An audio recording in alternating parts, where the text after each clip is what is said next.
боротися рам'я об рам'я з німецькими вояками для захисту Європи проти большевицького світового ворога. Якщо б німаки виграли, дали б якийсь кусок України.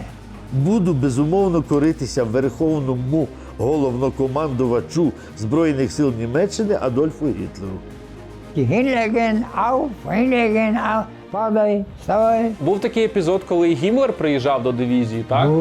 Я його бачив. Чи знали ви про те, що німці робили з євреями тоді? Аушвіц. Ми йдемо до фронту, а вони з фронту тікають. Петро, дивися, фашист ще живий. А що ви на эту гадость смотрите? В розход. Чому не згадують інші дивізії? Як скалка в оці, виключно наша українська 14-та дивізія Галичина.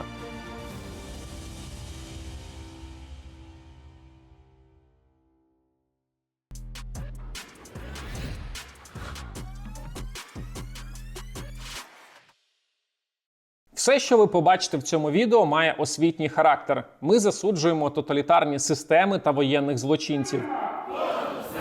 Україна! Галичина! Дивізія героїв! Галичина! Ми у Львові щороку тут наприкінці квітня святкують День створення дивізії СС Галичина. В 43-му році, коли Третій Рейх зрозумів, що не в змозі зупинити Червону армію, було прийнято рішення залучати до боротьби з більшовизмом народи Східної Європи. Після масштабної реклами близько 80 тисяч українців, це величезна цифра, подало заявки на вступ до дивізії. До речі, брали не всіх. І близько 30 тисяч людей стали до лав. Що рухало цими людьми? Чи правда, що вони віддавали присягу Третьому Рейху і особисто фюреру Адольфу Гітлеру? Які вимоги українці ставили перед німцями? Все це далі. З вас просто підписка, вподобайка і далі буде цікаво. У нас запланована зустріч із Зененом Врублевським. В 16 років він зголосився піти до дивізії СС Галичина. Сьогодні йому йде вже 100-й рік. Він один з 2 останніх живих дивізійників в Україні. Після полону на Воркуті почав втрачати зір. Чому ви і багато українців прийняло рішення піти в дивізію Галичина, якщо в той момент вже діяла Українська повстанська армія? Я про УПА знав, не всю річ ясно, але знав досить. Я чому-то вважав, що вони відносно держави слабонькі.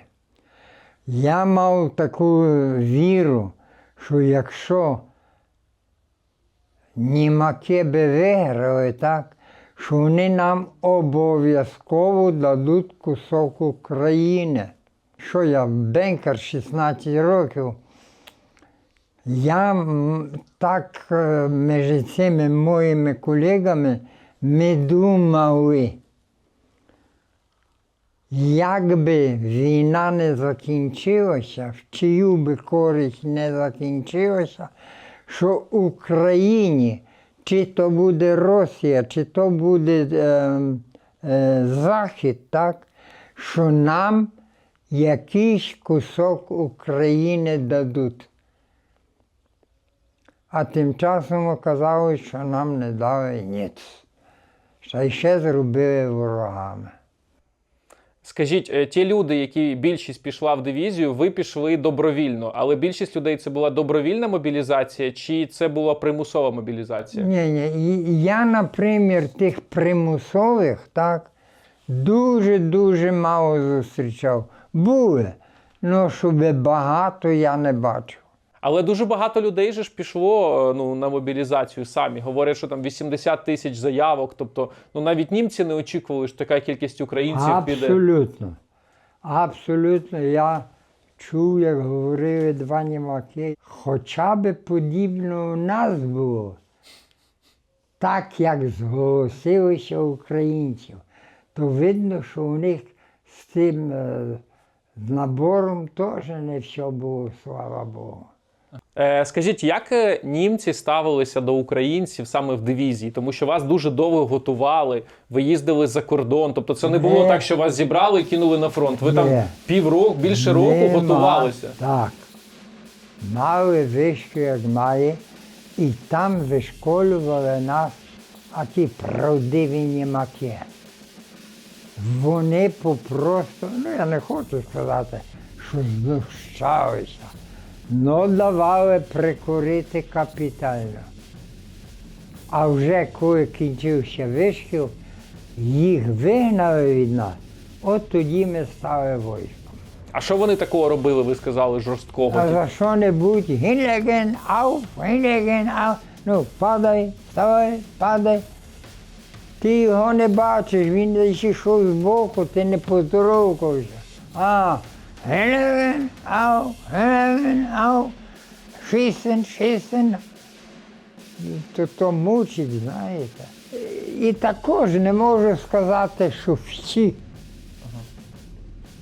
Але багато дуже з них, то були ті такі, що вишколюють, вони паршиві натури мали.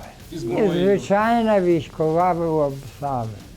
Були біги, скоки, стріляння, ховатися. Ну, така воєнна підготовка і все. Українська повстанська армія не могла ігнорувати факт того, що більш ніж 80 тисяч українців подали заявку на вступ до дивізії. Це величезна кількість. Для порівняння, на той момент у Львові населення всього міста було під 120 тисяч. Головнокомандувач УПА Роман Шухевич вирішив приховано направляти туди своїх людей, щоб вони отримали підготовку за німецькими стандартами і плюс тримати руку на пульсі. Німці шукали шпигунів УПА і одразу їх ліквідовували. Ще є версія, що частина українців йшла в дивізію, щоб отримати підготовку і зі зброєю потім піти в ліси до УПА. Адже у повстанців не було такого озброєння та амуніції. У ті часи борці за незалежність не мали можливості зайти в магазин «Врум» та обрати спорядження, створене з урахуванням сучасного бойового досвіду. Сьогодні така можливість є. Наприклад, бронежилет Ghost Gen 5. Це сучасна система захисту, розроблена з акцентом на комфорт, функціональність та адаптивність. Завдяки модульній конструкції його можна швидко змінювати під конкретне завдання.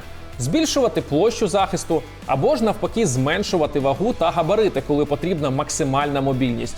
Військові обирають ВРУМ за надійність спорядження, швидкість обслуговування та широкий вибір екіпірування.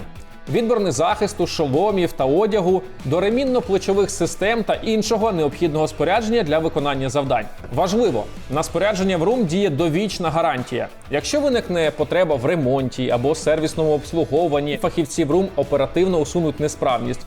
А якщо ремонт потребуватиме більшого часу, вам безкоштовно нададуть тимчасову заміну спорядження, щоб ви могли продовжувати виконувати свої завдання без зайвих затримок. Переходьте на сайт ВРУМ.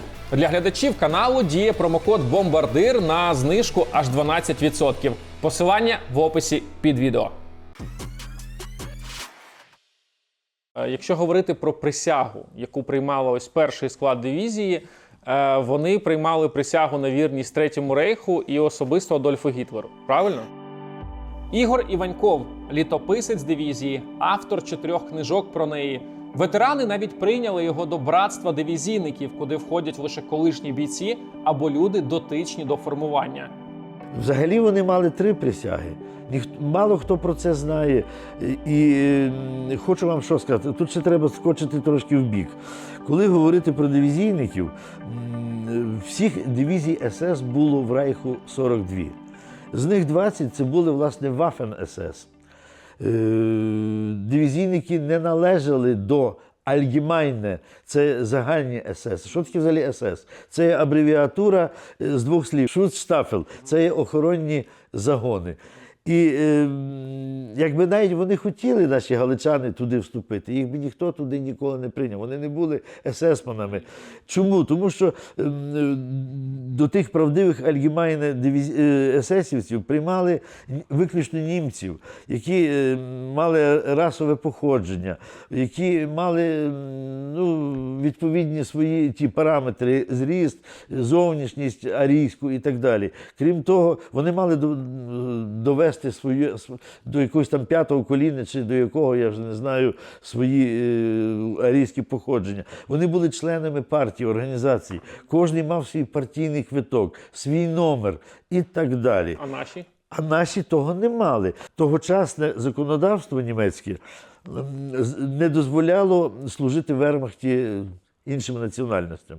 І тому пішли на таку хитрість, що при СС, війська СС, до них, власне, включили оцих добровольців, Waffen-СС. Тобто наші галичани ніколи не були отими правдивими есесівцями. Значить, вони приймали 3 присяги. Перша – 43-й рік, це вишкільний табір Гайделягер в Польщі біля Дембіці міста. Друга присяга була через рік, коли вже дивізію перекинули у Словаччину. І третя присяга була вже в 45-му році, в квітні місяці. Власне, в Австрії дивізія вже перебувала біля Фельдбаху. Оскільки, власне, вони належали до тих Waffen-СС, а таких дивізій було 20, були 2 угорські, були 2 латиські, була естонська, була в кінці кінців російська, 29-та Рона, була французька, Шарлеман, 33-я, була 13-та Хаджар, хорватська, були фламандські, голландські, було тих 20 дивізій. Вони всі мали одинаковий текст тої присяги. Абсолютно всі, під копірку. Я присягаюсь перед Богом цією святою клятвою, що в боротьбі з більшовизмом буду безумовно коритися верховному головнокомандувачу Збройних сил Німеччини Адольфу Гітлеру. І як хоробрий солдат я будь-якої миті готовий покласти своє життя за цю присягу. Тут нема згадки ні про Німеччину, ні про Райх. Гітлер згадується не як керівник Райху, не як фюрер, а виключно як головнокомандувач. А оскільки дивізійники належали до Збройних сил Німеччини, це, я думаю, що тут нічого дивного в цьому немає. Зате через рік, коли вони вже були в Словаччині, вони приймали нову присягу, де знов-таки Гітлер згадується як головнокомандувач, Німеччина і Райх ніде не згадується, але вже з'являється Україна. Читаю. «Я присягаю святочно перед Богом, що в боротьбі проти більшовизму для визволення мого українського народу, моєї української батьківщини виявлятиму безумовний послуг найвищому командувачі німецьких Збройних сил і всіх борців молодих європейських народів проти більшовизму Адольфові Гітлеру. І як хоробрий воїн не вагатимуся кожного часу для цієї присяги віддати життя». Тут все ясно. Я вам хочу для прикладу, зараз я третю прочитаю, я хочу вам для прикладу прочитати есесівську, чисту, альгемайне, як звучала для порівняння їхня присяга. «Присягаю тобі, Адольф Гітлер, як фюреру і канцлеру Райху, у вірності й доблесті. Я клянусь коритися тобі і тим, кого ти поставиш наді мною до самої смерті. Нехай мені допоможе в цьому Бог». Різниця просто конкретна і додати нема що. І коли вже дивізія знаходилася в березні 45-го року, Український національний комітет був створений, і його очолив генерал Павло Шандрук. І текст тої присяги звучав так.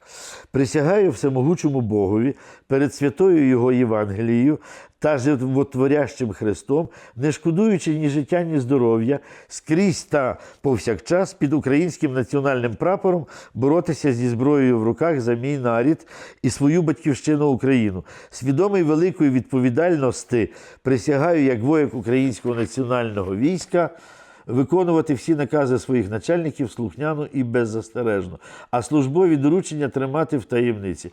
Той текст, ми в нього не вникали. Ми знали, що воно не наше. Тому що 99% дивізійників, вони не підтримували ідеології нацистської. Не підтримували? Однозначно ні. Чи знали ви про те, що німці робили з євреями тоді? Я про Аушвіц, про винищення єврейського населення. Чув, то було не до скриття, то всі люди говорили про ті гетто, що там троїли їх, вбивали.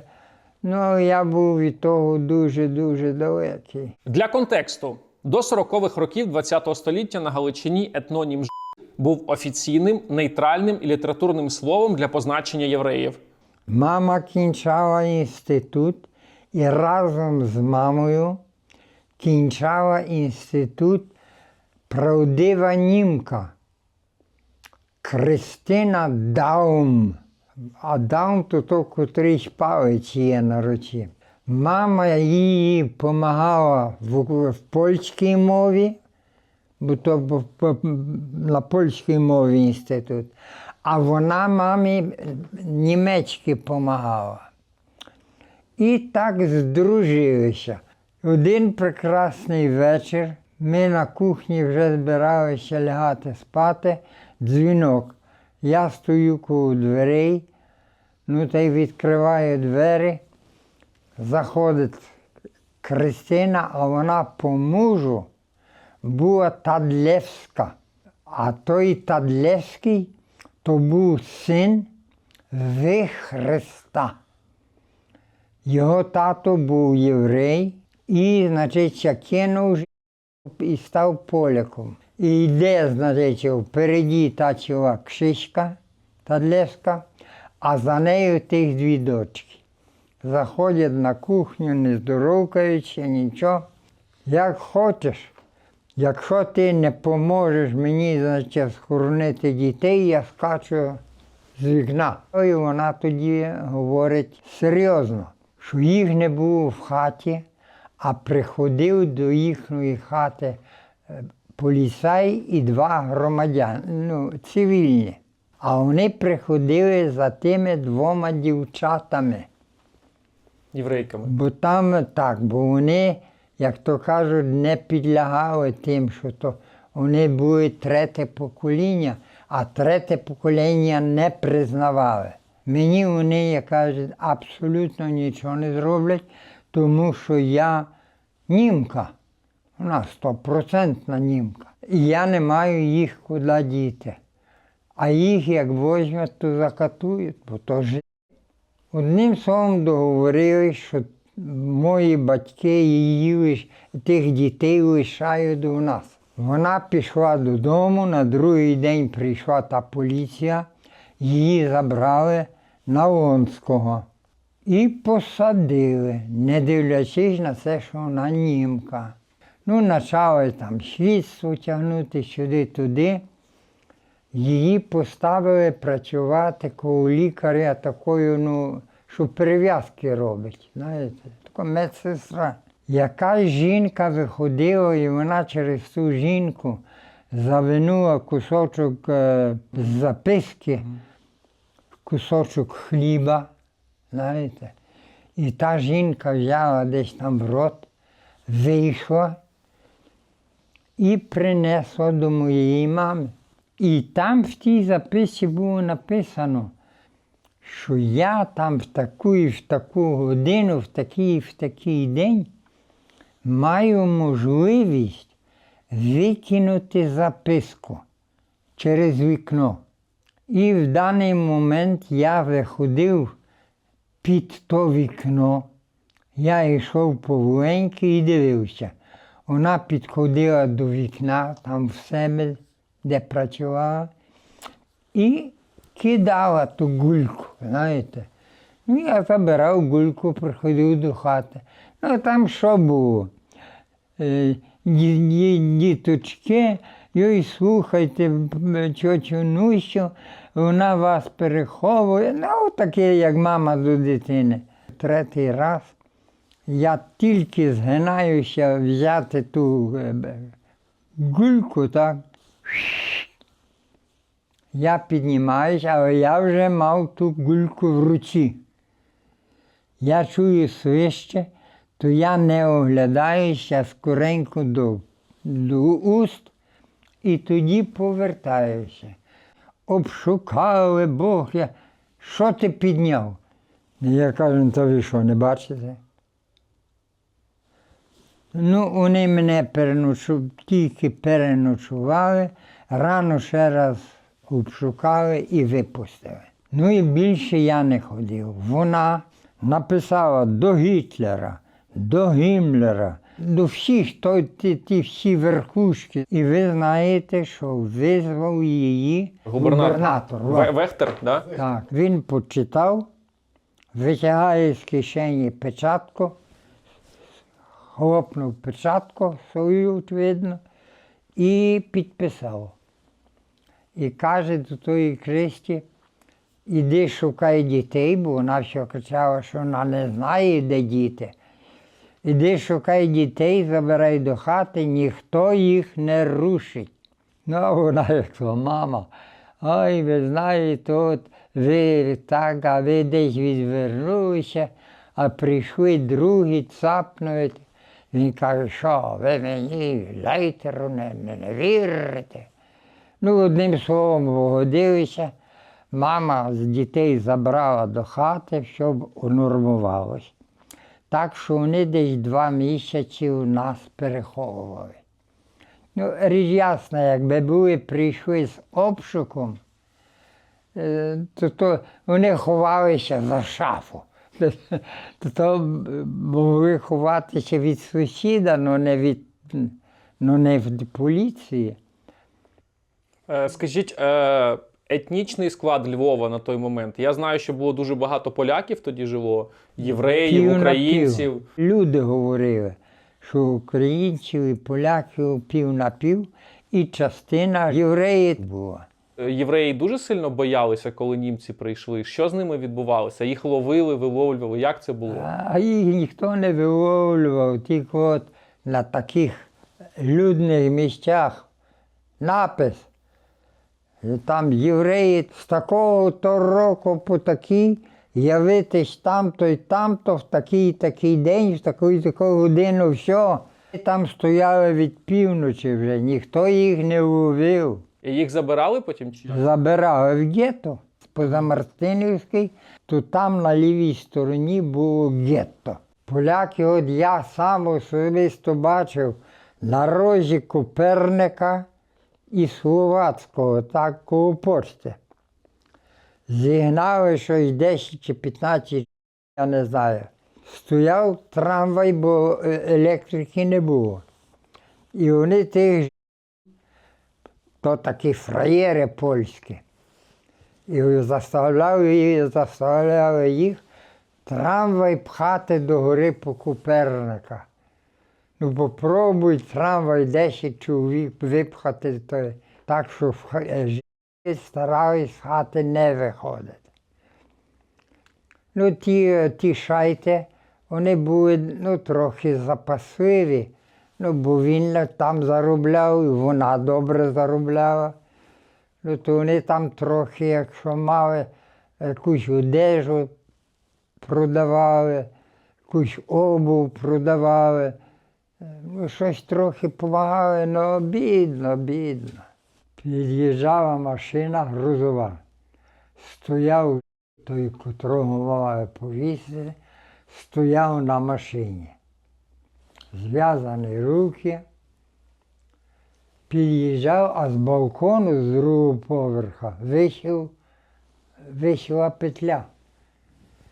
Заскакував на машину, затягав йому ту петлю і зіскакував. А шофер рухав з місця і то затягував. Тобто це були євреї, які працювали на Третій Ті рейх? працювали, щоб його не повісили, то він мусив вішати друге. Скажіть, все одно у вас же ж, в дивізії були якісь ідеологічні розмови, курси з боку німців. Вони якимось чином вас налаштовували проти євреїв? Були такі, що вас же пропрацьовували, яка ідея, за що ви б'єтеся, як це було? Ні. Українці читали нам такі лекції, но щоб там щось було проти, чи то добре, чи погане, взагалі згадки не було. Тобто не було такого, що люди, антисеміти зібралися в дивізії для того, щоб... Абсолютно. То були звичайніші. Як взагалі українці, як місцеве населення, львів'яни ставились до того, що німці такі закони щодо євреїв робили? Ворожо. Ми казали, можна їх заставити працювати, там-то давати, як то кажуть, користь, але того, що труїли, що вбивали, більшість українців була проти. Ми помітили тенденцію, що багато людей приходять на наш канал під конкретний випуск і згодом починають дивитися інші матеріали. Для того, щоб ви не пропускали наші відео, перевірте, будь ласка, чи ви часом не забули підписатися. Дякую. Російська пропаганда постійно намагається навішати тавро нацистів на всіх дивізійників, так? Якось це от єврейське питання. Чи були якісь звинувачення з боку єврейської спільноти, громади? Тому що я різні думки чув. Одна говорить, що вони не є воєнними злочинцями, тобто на їхніх руках немає злочинів під час війни. Інша сторона каже, що ви СС, ви автоматично всі нацисти, ви підтримуєте цю ідеологію. Всіх дивізій було 42, так, СС. І серед них оті добровольчі з іноземців було 20, грубо кажучи. Чому до сьогоднішнього дня не згадують інші дивізії? От як скалка в оці, виключно наша українська 14-та дивізія Галичина. Всі нападки на них чому так? Я того не можу зрозуміти. І відколи вони ото звільнилися в 48-му році, роз'їхалися, їх продовжували тероризувати. Чому, власне, в Англії вони ОБВУ створили, щоб не тільки дивізійників? Тому що саме от в Британії на них найбільше тиску було.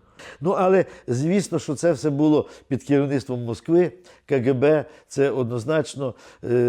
Є такий центр пошуку нацистських злочинців Шимона Візенталя. Він, головний їхній офіс в Австрії знаходиться. Ну, сам Візенталь вже помер. І ото вони найбільше кров пили дивізійника, вони найбільше діставали їх. Ну, давайте скажемо так. Вони якісь докази показали? Так чи от, ні? власне, я хочу сказати, от коли вони з Англії виїжджали до Канади в 51-му, 52-му році, Канада прийняла офіційно десь до 2000 дивізійників. Їх же ж британці настільки перевірили, настільки дотошно, скрупульозно. А коли вони прибували туди, їх ще там перевіряли, давали повторні запити на Британію. Тобто люди хотіли жити нормальним життям. Дивізія ніколи не брала участі в ніяких каральних акціях. Вони ніколи не були при концтаборах. Ну, абсолютно, ніяких айнзац таких, знаєш, проти населення, мирного і так далі. Аушвіц, євреї. Та яке, нічого про то не навіть було. мови немає. Вони, це була чисто фронтова дивізія, тим більше чисто фронтова, тим більше вона, я казав, що вона не воювала проти альянтів, виключно проти більшовиків. Але Шимон Візенталь і компанія вся їхня та ніяк не міг заспокоїтися. І ось в 84-му році разом з КГБ в той час розпочало таку операцію «Возмездіє». Вони планували багато, дискредитувати дивізійників перед цілим світом, посварити українські і єврейські громади в Канаді, в Америці і так далі. Багато газет писали. «Торонто Стар» – це така відома канадська газета, що на території Канади живуть нацистські злочинці. І багато всякого.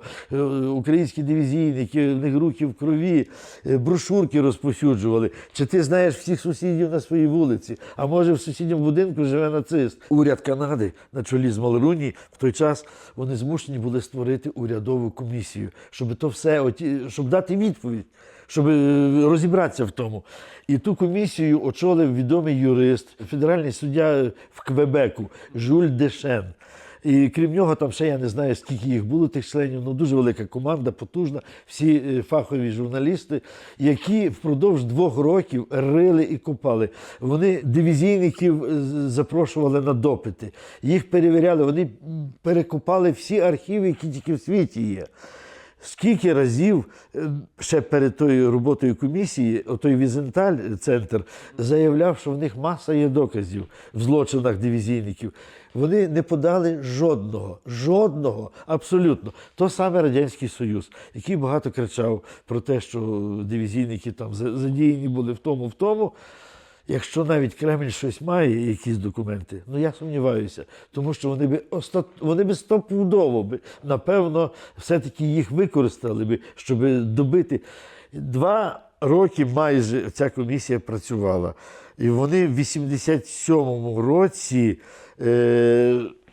подали звіт уряду Канади на 966 сторінок звіт був.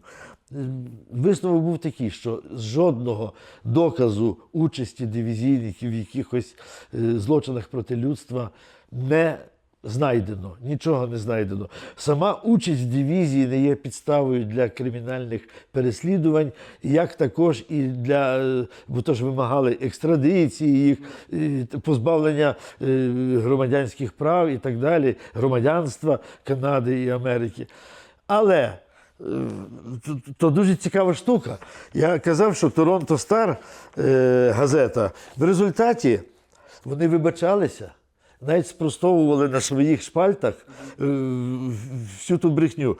Ось спростування і вибачення газети «Торонто Стар» за публікацію власного кореспондента Сола Літмана. Це який один з найбільших тих, що виступав, який звинуватив дивізію та дивізійників у військових злочинах. Хоча ця українська дивізія входила до німецьких збройних сил, немає ніяких доказів, що вона здійснювала якісь жорстокості чи інші кримінальні злочини. Її члени були кожен індивідуально перевірені Об'єднаними Націями, британською та канадською владами після війни, перш ніж їх допустити до Канади. Стар перепрошує за неприємності, які з приводу згаданої статті могли мати ветерани дивізії, які проживають в Канаді. А головний редактор газети Борден Спірс у листі до адвокатів визнав, що власні дослідження Торонто Стар щодо історії дивізії Галичина переконують їх, що пов'язувати членів дивізії з комісією військових злочинів було помилкою. І вони на тому не угомонилися. Нюрнберзький трибунал, як фініш всієї війни, чи було там згадано про дивізію Галичина, тому що там було засуджено війська СС, а дивізія Галичина входила якраз в СС. Ми знаємо, що історію пишуть переможці.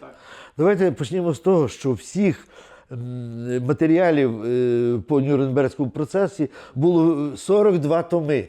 42 томи. Хто ми де чув про то? В Радянському Союзі тільки 7 томів було надруковано. То, що було вигідно і так далі. Я в хаті маю 5 в своїй бібліотеці, я ще 2 не можу знайти. Українське питання взагалі не піднімалося, абсолютно. Ані ОУН, ані УПА, ані батальйони Ролянд і Нахтігаль, ані дивізія Галичина, за них навіть згадок не було. Ви розумієте, можна що хочеш, на парканах теж пишуть, малюють, але то не завжди правда. Такі структури, скажімо, Райху, як СС, вона вся, тобто ті партійні організації і формації військові в цілому не були засуджені, а виключно групи внутрі їх, в центрі, всередині. За дивізію навіть згадки не було. Ну, про що тут ще можна говорити? Все перекручено, все. Після війни, рахуйте, стільки років, то цілі інститути працювали в Радянському Союзі, аби сфальшувати, аби перекрутити, аби облити лайном оце все, розумієте, не дати їм спокійно жити. Росіяни продовжують робити все, щоб не давати українцям нормально жити. Ворожі дрони щодня атакують наші міста та лінію фронту. Та сили оборони знаходять рішення для того, щоб знищувати їх, а ми маємо продовжувати допомагати нашим військовим. Наприклад, долучившись до проєкту «Око за око дронопад» від ОКО та «Повернись живим». Зробити це достатньо просто. Потрібно заправлятися пульсом, і гривня з кожного літра летить на проєкт. Таким чином зібрано вже більш ніж 400 мільйонів. Це величезні кошти. До того ж, дронопад демонструє високу ефективність. Вже зараз знищено більш ніж 40 тисяч дронів. І ця цифра постійно зростає. Тому я обираю пульс на око і вам рекомендую. До речі, тепер розкажу, як заправляти авто максимально швидко, навіть не потрібно йти на касу. Підходите сюди до колонки, бачите, Око Pay, вони є на кожній колонці. Відкриваєте додаток Фішка, заходите в Фішка Pay, скануєте QR-код і просто обираєте або кількість літрів, або суму, на яку хочете заправити.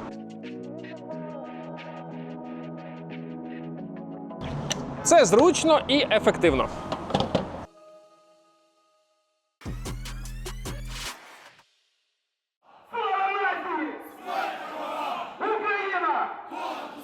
Після приєднання Галичини до СРСР, терору і вбивств, місцеві розуміли, що не можна допустити повернення освободітелів сюди. Ви тільки задумайтесь про те, що тут робила радянська влада, що Україні згодні були стати на бік Третього рейху. Є спогади Богдана Сенєва, дивізійника. Я його особисто знав, ми жили по сусідству. В 40-му році він був ще, йому було 15 років, він гімназист був, ну як, вже школяр з Радянського Союзу. Його старший брат Ярослав був студентом політехніки. Вони зі села були, але вони жили у Львові на квартирі. В 4 ранку до них прийшло НКВД. І їх перерили всю хату, позабирали, що там можна, якісь фотоальбоми, книжки, які там знайшли. І їх двох повели до машини. Правда, біля самої машини Богдана відпустили. Він пацан був, 15 років. А брата Ярослава забрали, і він його вже більше ніколи не бачив. І ось коли прийшли німці, до нього чутки доходили від людей, які були там в тих тюрмах, він знав, що брата тримали на Замарстинові. І коли прийшли німці, він сів на ровер, приїхав до Львова, і з тисячами інших людей, бо то ж люди зі всіх сіл збиралися до тих тюрем шукати своїх. Богдан Сенів приїхав так само на Замарстинівську тюрму. Там це було літо, спека страшна, трупи, значить, вже розкладалися.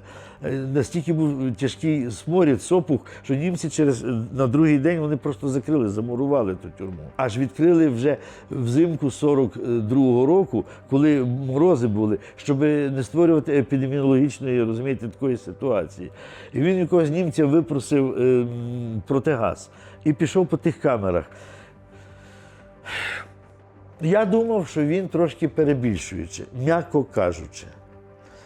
Як він розповів, що він в одній з камер побачив священника, розіп'ятого на стіні, з розрізаним животом, а коло нього лежала вагітна жінка, замордована, вся побита, з животом і з витягнутою дитиною, немовлям ненародженим.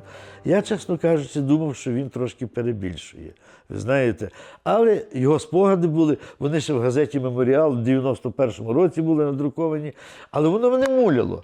Я вже коли закінчив його спогади опрацьовувати, я почав рити, і я знайшов, це дійсно правдива історія. Був такий священник, редемптористи вони називалися, Українська греко-католицька церква, Зенон Ковалик. Ви можете собі уявити, це в голові не вкладається. І той Богдан Сенів так свого брата і не знайшов серед тих побитих. Вони зайшли одні з перших, так, і вони ходили, в деяких камерах вони не могли відкрити двері, тому що трупів стільки навалено звідти було. Пустили газ, і люди хотіли двері відкрити, вони всі помирали, і з цього боку неможливо було відкрити. В тюрмі Налонського було до 10 сантиметрів в коридорах крові. Вона стікала з того всього. І вони зайшли в одну з камер. Що вони побачили? Великий стіл, лежить дуже спотворений мужчина, голий, мертвий, з жахом на обличчі, дуже спотворений. Але він накритий якимось дивним скляним ковпаком. І по всьому тілу якісь дуже такі, знаєте, дивні отвори, рани. За секунду з тих отворів з його тіла повилазили щурі. Оце так вони, власне, мордували. Людину накривали голу тим ковпаком і запускали голодних щурів. Можете собі уявити. В іншій камері вони знайшли людей, з яких з живих знімали шкіру. Просто скальпелем надрізали, намотували на якийсь там олівець чи на якусь палку і поступово такими пасмами знімали. І, власне, яка мотивація дивізійників. Отой самий Богдан Сенів, йому мама сказала, в нього батько священник був. Дуже мирні люди, ви розумієте? Мама з батьком благословили, сказала, мама, іди, сину, і пімсти смерть свого брата. Був Богдан Стасів, який перед галичанами було 3 дороги, він вказує 3 дороги. Або зголоситися в дивізію, або йти в УПА, або сидіти на канапі і чекати, коли прийдуть більшовики і заберуть у тюрму чи в совєтську армію. І кожен розумів, що тоді він точно шкури своєї не спасе, бо його або на фронті б'ють, або застрілять у підвалах НКВД. Залишалися УПА і Галичина. І ми стояли перед вибором.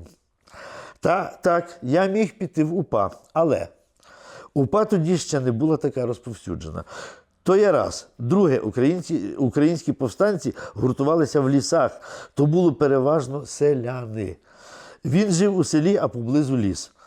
То хлоп ще на ніч на пироги до мами приходив і в стодолі міг спати. А ще на городі чи десь там криївку мав. Він був пов'язаний із тим лісом, із тим середовищем. А як мені, студентові, який ніколи не жив на селі, куди я піду? в сам ліс, у землянку, мені воно тоді не дуже підходило. Третє, УПА в той час фактично тільки зачиналася, і вона не мала ще того авторитету, що потім чи має нині. Ви молодий чоловік, і вам кажуть іти в ліс. А далі що? Ховатися там під дощем, снігом і так далі. Одним словом, вони довго думали над тим. І все-таки більшість прийняла рішення піти до дивізії для того, щоб отримати, вони всі мріяли про свою українську державу. А щоб українську державу здобути, її тільки можна в боротьбі здобути. Для того має бути українське військо. І вони, знаючи про те, що формується дивізія, ну це 99% оцих рекрутів, вони вірили в те, що вони отримають вишкіл, що їх навчать фахового військового ремесла, зброю і так далі. А прийде час, навіть більше того, більшість з них вірили, що альянти повернуть свою зброю проти Радянського Союзу, коли Німеччина впаде. І коли от буде перекройка, перебудова Європи, Україна дістане своє місце під сонцем. Сьогодні ми вшановуємо вояків дивізії славної Галичина. На відміну від УПА, бійці дивізії Галичина на державному рівні не мають статусу учасників бойових дій або ж борців за незалежність України. Сьогодні багато хлопців з золотими левиками на рукаві боронять нашу землю. Тобто вони пам'ятають про чин дивізії Галичина. На сьогоднішній день багато з тих хлопців стали командирами, очолили підрозділи, бригади, взводи, сотні. За всю нашу історію ми гідно стояли за славу та честь нашої великої нескореної нації. Ми несемо славу дивізії Галичина. Це для нас показник, це наші справжні герої. І сьогодні я вклоняюсь перед чином дивізії СС Галичина. Слава Україні!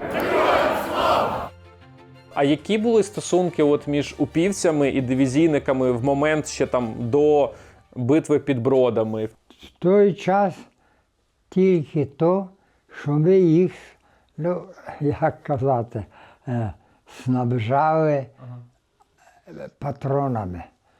У них з патронами була біда. А ми, як то каже, за один вишкіл, за один вихід, ми могли зекономити 50-100 патронів.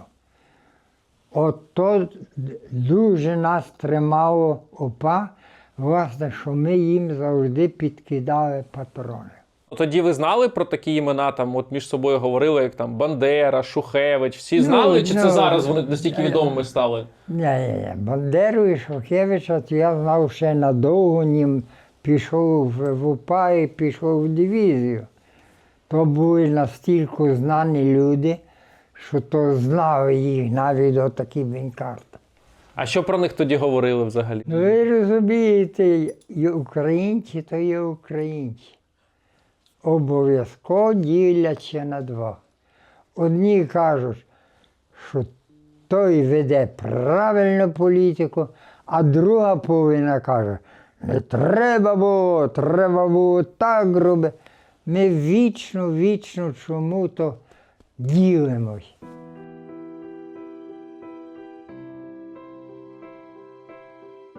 Ідеологія СС була антихристиянською, натомість для українців, а особливо галичан, духовна опіка була однією з головних вимог при формуванні дивізії. Тому лідер СС Генріх Гіммлер зробив виключення для Галичини. І ця бойова одиниця стала першою в складі військ СС, де як інституцію було дозволено військових капеланів.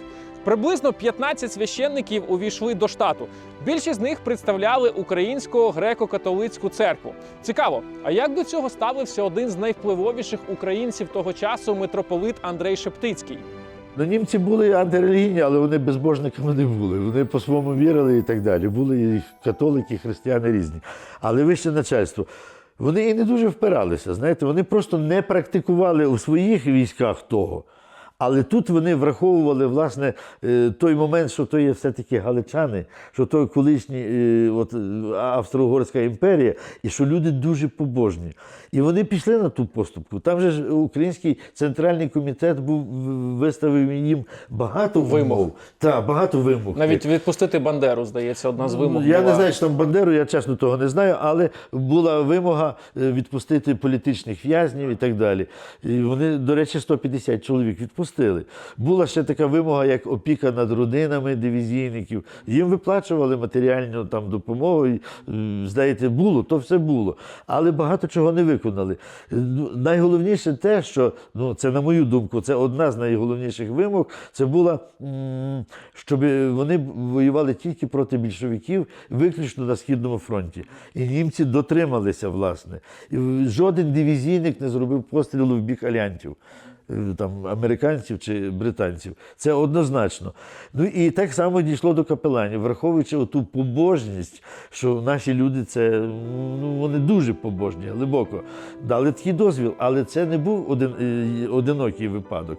Наша дивізія була 14-та, мала 14-й номер, а 13-та це була хорватська дивізія Хаджар. І вони мали так само своїх капеланів, правда, мул, бо там мусульмани були. От це дві дивізії німці пішли на таке. І саме цікаве, що Шептицький, він же ж, от стосовно Шептицького, я знаю, що ти, напевно, хотів запитати. Я хотів запитати, як один з найвпливовіших українців, Андрей Шептицький, кажуть, що це супер там впливова, багата людина на той момент була. Граф. Як він ставився до дивізії? Та позитивно, але документів до сьогодні не знайдено, тобто немає. Тут суперечки ведуться донині. Чи благословляв він, чи не благословляв. Лишилися спогади того самого Кубійовича Володимира. Тільки от творення почалося, він зразу пішов на аудієнцію до Шептицького. Після чого він, власне, в своїх спогадах згадував, що Шептицький йому сказав ці відомі слова, що нема майже такої ціни, яку не треба було б дати за створення українського війська. Але сам публічно ніде не з'явився. Власне, достовірність цього ніхто не доказав і ніхто не заперечив. Ви розумієте, те, що він відносився з симпатією, і він розумів, що війську потрібне. Він так само знав, що суне навала чорна, що нам треба боронитися, для майбутньої держави мусимо мати то військо. Тобто є от відомі фотографії, що стоять, до дивізії ж зголосилося дуже багато старшин, там і були і полковники, і поручники, попередніх української Галицької армії УНР. І є відома фотографія, вони стоять на подвір'ї церкви Юра і чекають благословення Шептицького. Але ніде то так, знаєш, не зафіксовано, що він відкритим текстом. Але ж сама церква, вона підтримувала, вона дала своїх людей. Тобто без нього, я думаю, що вони б не змогли це зробити. Та не церква. Він закликав навіть, коли вже почалася ота агітаційна кампанія. Це ж їздили такі бригади по селах, по містечках. На чолі, скажімо, тих бригад стояли ті самі полковники, офіцери УНР і так далі. То він закликав, тобто була така, не вказівка, а заклик, щоб священники на місцях допомагали. Не агітувати, а, власне, підтримувати то все. Благословен Бог наш, сам нині повсякчас і на віки віків. Христос воскрес із мертвих, смертю смерть. Пресвята Діво Богородице милосердна, радуйся, спасати, що на тебе уповаю. І Шептицький, розуміючи важливість моменту того факту капеланства, він призначив отця Мітрата, який був професор, він очолював духовну семінарію у Львові, Василь Лаба. Отець Василь Лаба, він ще, до речі, був головним капеланом січових стрільців ще в ті часи. І він його призначив головним капеланом при дивізії. Вони отримали після вишколу офіцерські звання. Правда, вони не носили Тотенкопфа на головних уборах. І серед них були навіть такі різні долі були. Ті, котрі потрапили, були капелани при полках, маю на увазі ті, котрі потрапили під Броди, скажімо, був отець Михайло Левенець. Це був дуже геройський дядько, і дуже багато людей розповідали, дивізійників. Він вивів 100 чоловік, власне, з оточення. Сам з хрестом на шиї і з МП-40 з автоматом повів, він мав звання Хорунжого, це унтерштурмфюрер, і вивів більше 100 людей. Були такі, як Йосип Кладочний, який потрапив важко пораненим в полон, священик. Були такі, що не справилися, нерви здали. Всякі були, людські долі різні. Це форма дивізійників. До речі, німці їм забороняли чіпляти шеврони СС.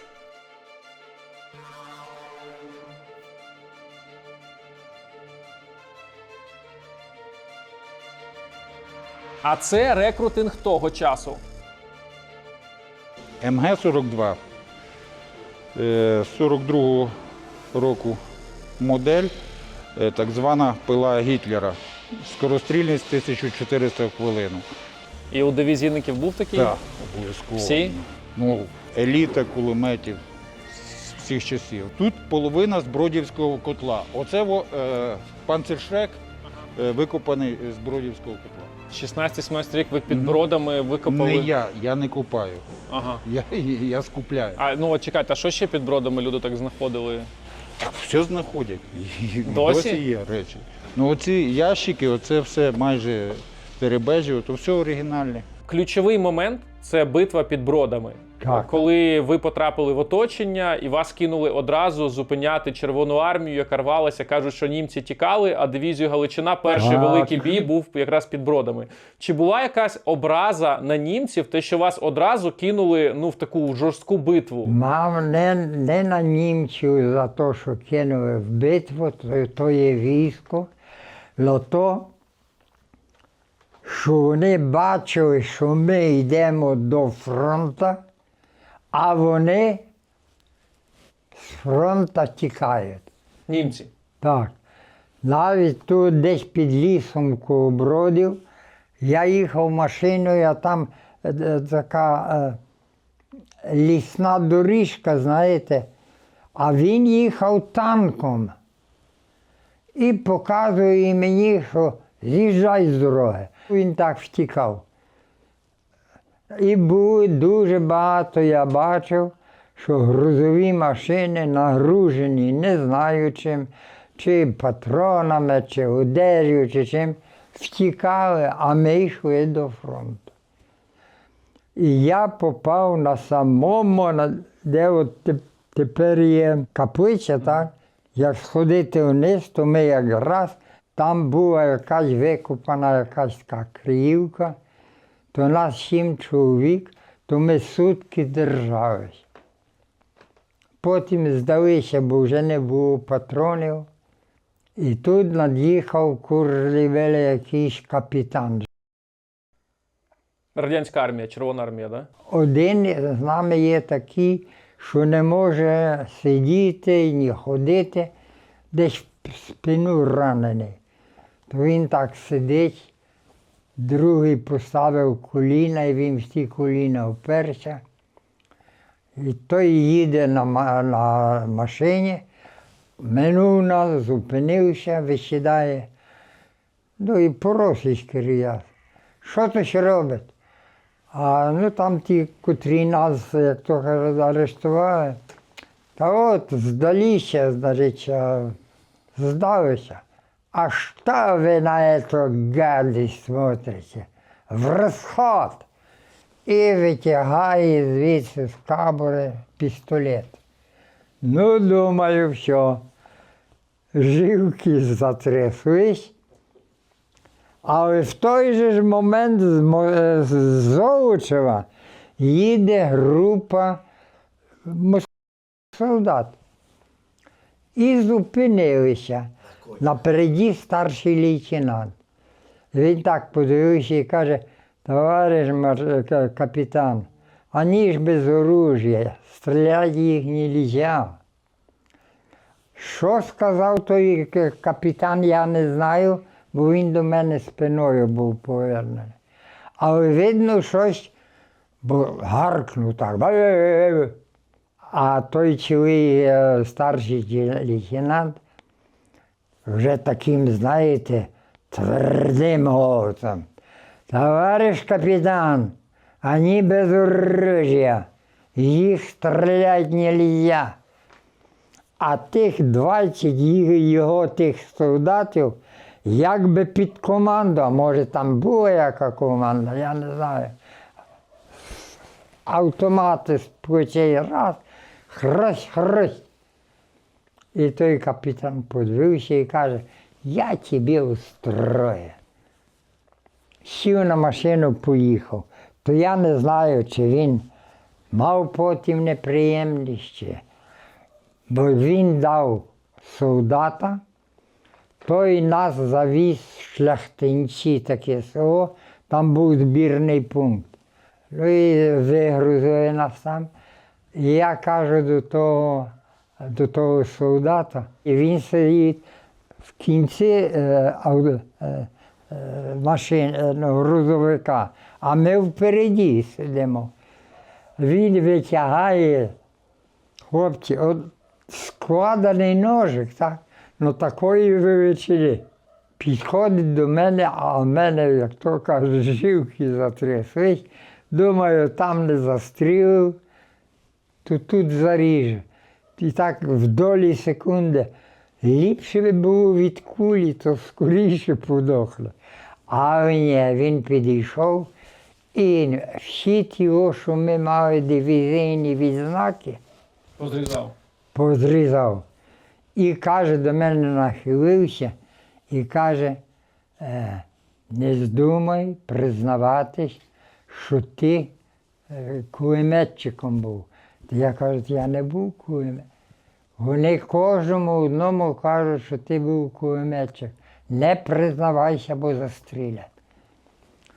Ну і мене здав, а на другий день дали по одному бураку, такому тому жовтому, цукровий чи який, і погрузили на вагони і повезли на Углеуральськ. Але говорять, що у Червоної армії була перевага, вони літаками бомби скидали, ви нічого не могли зробити з цим. Саме згідний. Ми там під Бродами німецької авіації майже не бачили. А давили безбожно. Давайте почнемо з того, що коли пішов більшовицький наступ, так, наші були в другій лінії. Німці прорвали ту оборону двома клинами. Одну на півночі біля Радехова, а другу там південний схід біля Золочева. І вони планували, воно так і сталося, Красне, Буськ, взяти їх в оточення, а то вже пізніше було. Тій атаці передувала дуже величезна артпідготовка. Літаки пресували їх там бомбами і так далі, артилерія. І після того вже посунуло військо, танки, піхоти і так далі. Німці, які вже були загартовані в боях, бо вермахт стояв на тій першій лінії, вони перелякалися, вони полишали свої окопи, то все і втікали перескакували через наших дивізійників, які там були за ними ззаду, другої лінії. І показували їм, тікайте, бо ви бачите, яка чорна хмара суне вам всім туди плик. Я до чого то веду? Що це був практично перший бій такий великий дивізії Галичина. Хоча бойовий досвід вони вже мали. Вони кілька місяців перед тим 1500 дивізійників відбули айнзац такий на Холмщину і на Люблінщину в Польщі. Вони боролися з червоними партизанами. Коли вже власне почалася та атака, за весь час, вони 2 тижні практично майже тримали ту оборону, ясно, що вони відступали і так далі. Жоден дивізійник не здався в полон добровільно. Або він був поранений тяжко, або вже в самому кінці, як наш Зенон Врублевський. Так ось за цих 2 тижні німці відвели свої частини зі Львова. Адже ж взяти до прикладу Тернопіль, який перед тим бої за Тернопіль були весною 44-го року, перед Бродівською битвою. Гітлер оголосив Тернопіль містом-фортецею. Битися до загину, до скону, до останнього патрона. В результаті Тернопіль був знищений 100%. З міста не лишилося взагалі нічого. Суцільні руїни, суцільні. І така сама доля могла спіткати і Львів. Власне, за той час німці відвели свої частини далі. І там ще залишалися якісь, знаєте, і коли вже 27, по-моєму, липня підійшли вже конкретно під Львів, там були вже, знаєте, не бої, а такі перестрілки, там десь танк бахнув, ну, трошки. Інакше ми б не мали ні свого оперного театру, ні свого університету, ні інших історичних будівель. Це одна сторона. А друга те, що все-таки десятки тисяч людей завдяки оцим хлопцям, їхній доблесті, їхній мужності, які стримували навалу, встигли виїхати на Захід. І таким чином врятувалися люди від того терору, багато хто від знищення, в тому числі і Зенона Врублевського батьки. Тато і мама, тому що 2 сини в дивізії, їх би не помилували, це однозначно, це 100%. Як радянська армія ставилася в більшості до дивізійників? Я розумію, що були якісь там постанови Сталіна по відношенню до них, це якась особлива історія. Сталін мав особисту неприязнь до них. Він їх страшно ненавидів. І їх нищили, поранених добивали і так далі. Дивізійники, вони не всі про то знали, але хто знав, вони намагалися, коли вже бачив, що йдеш в полон 100%, вони свою есесівську форму, вони ж мали камуфляж. Вони знімали, брали там вбитих чи ще десь, вдягали вермахтівську. Тому що така цікава була політика. Вермахтівців, німців брали в полон, підняв руки і все. А над дивізійниками дуже сильно знущалися. Поранений лежить, він підходить, йому очі виколює штиком. Не просто дострілив, а ще й, знаєте, отаким от чином. Та дуже багато. Багатьох розстрілювали. Був дивізійник Василь Бойків. Дуже цікава людина. Це він мене практично привів до братства. Він був поранений, тяжко поранений, в хребет. Він мені показував свій хребет, там можна було кулак в ту дирку запхати.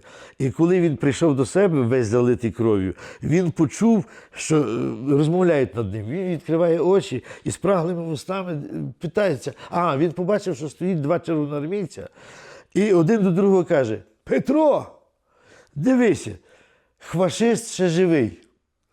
А він каже: «Хлопці, та я свій українець. Ти дивись, ще й розмовляє, а давай ми його застрелимо». Це були українці, власне, мобілізовані з великої України. І знов-таки, він каже, я попрощався з життям, зі всім очі закрив і чую: «Отставіть!» І то він мені розповідав, каже, я відкрив очі, дивився, стоїть старший дядько. Ну як старший? Йому 17 років, а тому років 40. Каже, я чомусь подумав собі, що то сибіряк. Мав такі вуси закручені і так само не дав, спас йому життя, не дав розстріляти. Ви тепер герої, ви в бою будьте героями. Я читав вашу книжку, яку пан Ігор написав про вас, про те, як ви потрапили в полон, як ви були на засланні там далеко-далеко в Росії, так? І мене вразило, що ви, по суті, таке одне з найбільших зол для Радянського Союзу, українці, які пішли за Третій Рейх воювати, війська СС, і ви через якийсь час там уже нормально жили, працювали, навіть отримували зарплату і навіть змогли потім втекти. Мене це дуже вразило, що навіть деякі люди, дивізійники, залишилися там жити і не поверталися в Україну. Я мав колегу, котрого я зустрінув, коли я втік. Тут у Львові я його зустрів, він також звідти втік. Ну і щось стали говорити, а він каже, мама пішла на вокзал за білетом. Куди? Вертаю. Каже, що то за життя? Я як не на стрику, то в півничі. Як не в півничі, то в стайні. Каже, весь час я схований. То не є життя. І не знаю, чи він поїхав назад, чи ні. То дуже тяжке життя, як переховуєшся. Дуже. А дуже важко було те, що ви повернулися сюди, а ваші там і родичі, і знайомі не сильно хотіли приймати, тому що це була проблема, да? Те, що якщо... Тут? Так, тут. Я вам скажу так, я не можу казати 100%, але я бачив, що більшість знайомих не дуже, як то кажуть, була до нас прихильна. То я їх розумію. Якби мене зловили в хаті, його теж арештують, знаєте. Так що я їх розумію, що в них не дуже хотіли брати до хати. Чи шкодували ви колись про своє рішення взагалі піти до дивізії? Ні. Пару разів навіть в лагері я бився. Коли другий раз попав під вирок, так, то 2 рази я бився за то. Один то був такий наш українець. Тобі треба було того. Ти мав тату добре працював, то ти міг собі, як то кажуть, ходити до гімназії, біди не знати. Я кажу, ну так, отакі, як ти, тільки ще ховались і дивились, де вигідно. Ну і слово по слові я йому дав мазак і все. Цікаво, що вам дали більший вирок за те, коли ви були зв'язковим УПА, ніж коли ви були в дивізії Галичина, да? Тобто там набагато більший вирок, ніж перший раз. Перший раз, ви розумієте, я не мав вироку, я не мав. Я сидів, але я вироку, щоб був на папері, що значить, я засуджений на тільки, я вироку не мав. А другий раз, то я вже мав капітально. Зараз дуже часто, коли українські військові потрапляють в полон, то росіяни там страшно знущаються, да? І дуже багато людей закатовують.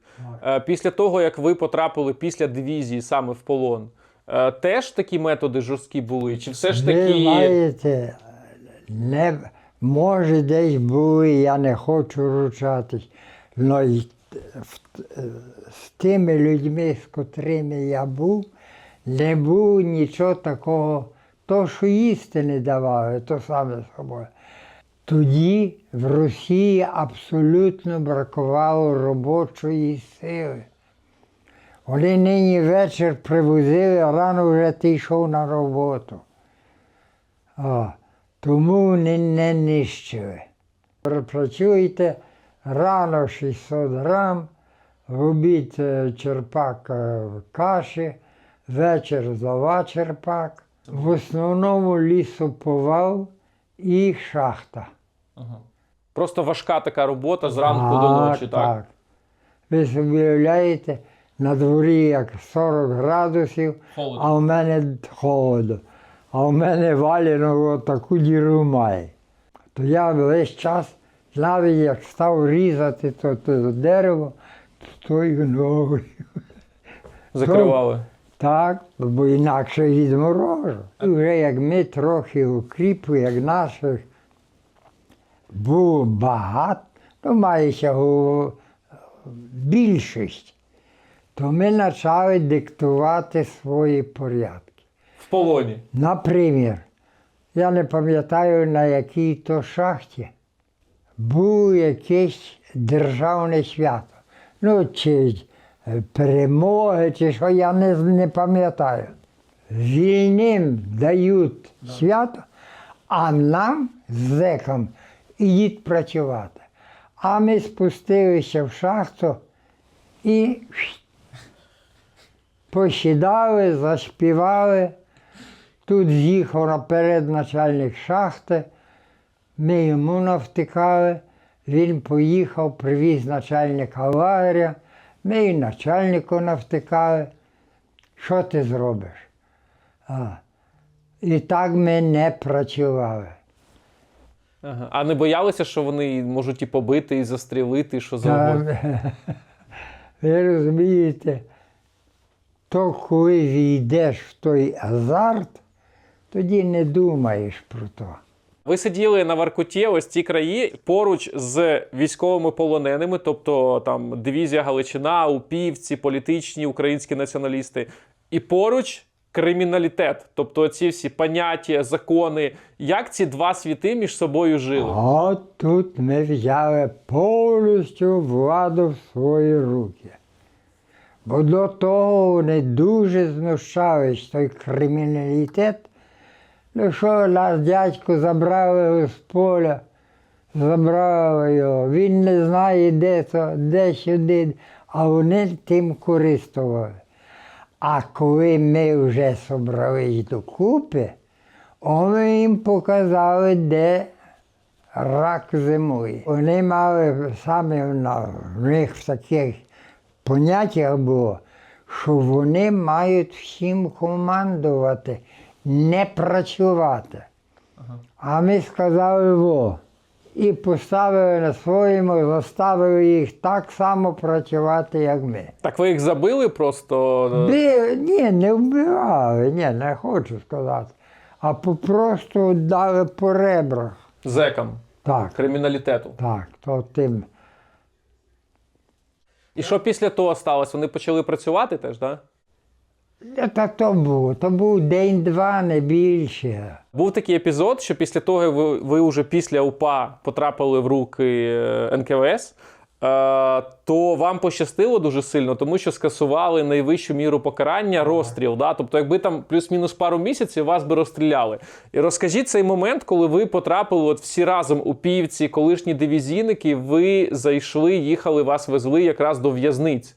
От ви заходите туди, як вас зустрічав криміналітет? Криміналітет наперед униз, так як на команду, ставали вкупі, знаєте, щоб їх виглядало багато. Ну, що, братце, як будемо жити? Будемо по-человечески, по-скотинному. Зразу говорили, ну і ми потім настроювалися. Ну, по більшій часті послідно ми брали гору, тому що нас було набагато більше. Тобто ви билися з ними просто за право нормального існування? Як? Товкли, розбивали, вибивали.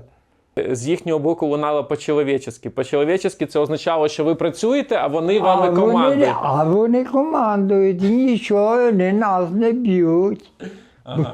Тобто ви робите роботу за них, а вони просто кайфують, сидять. А вони за нас командують.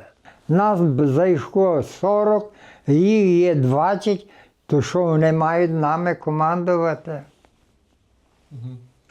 Бувало, що ще наших повністю не запустили в камеру, а вже йшла бійка. Одразу бійка при прийомі? Так, ще двері відкриті на коридор, ще охорона стоїть за дверима, а тут вже б'ються. Ага. А як охорона на це реагувала? Вона давала перевагу криміналітету чи все ж таки українцям? Вони дуже хитро, вони дивились за тим, хто бере перевагу. В березні 45-го, коли все йшло до падіння Третього рейху, Гітлер вперше дізнався про дивізію СС Галичина. Цитую: «Тепер я навіть не можу створювати нові формації в Німеччині через брак озброєння. Тому це ідіотизм давати озброєння українській дивізії, яка не є зовсім надійною. Я радше волів забрати в неї зброю і створити нову німецьку. Я не хочу твердити, що з чужинців нічого не можна зробити. На це потрібен час. Якщо б його мати і працювати 6-10 років над їхньою батьківщиною, як це мала стара монархія, очевидно, вони б стали гарними вояками. Але якщо їх взяти в час, коли їхня батьківщина десь там далеко, та за що вони мають воювати? Такі формації – це розкіш, яку ми собі не можемо дозволити». Гітлер віддав наказ роззброїти українців і перевести бійців в парашутну бригаду.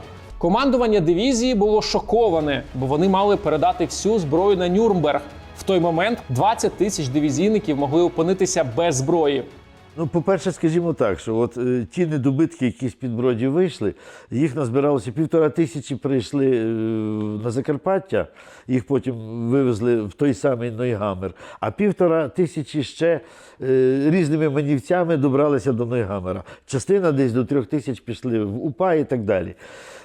Їх під Бродами, до речі, було всього-навсього коло 12 тисяч, неповний склад. От. І вони вернулись до того Нойгамера. В вересні місяці почалося формування нової, другої дивізії.